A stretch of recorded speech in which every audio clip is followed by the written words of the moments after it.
Welcome back to the NIL 2-minute drill. Let's put 2 minutes on the clock and talk about the transfer portal for college basketball, which is a 15-day full court press as coaches try to rebuild their rosters and be the next Michigan.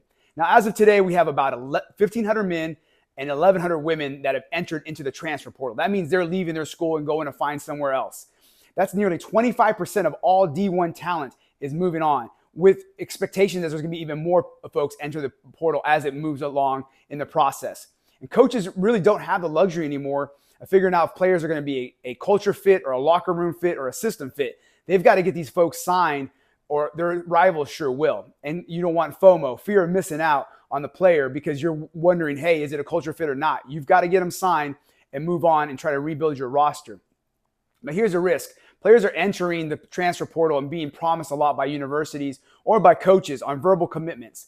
And the issue becomes you have 15 days to get that thing signed and execute a contract to make sure that is a real deal for you.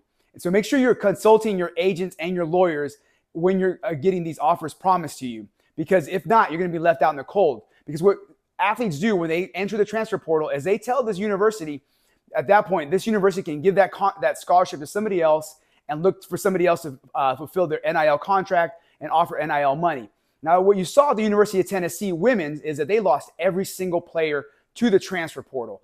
And the University of Oregon men's coach said that he had to ask certain players to take less NIL contract money, which led to a mass exodus. So there's a lot of chaos going on out there.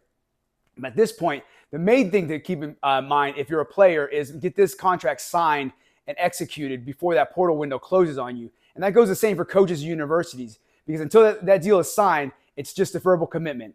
Looking forward to seeing how this NCAA transfer portal turns out this year.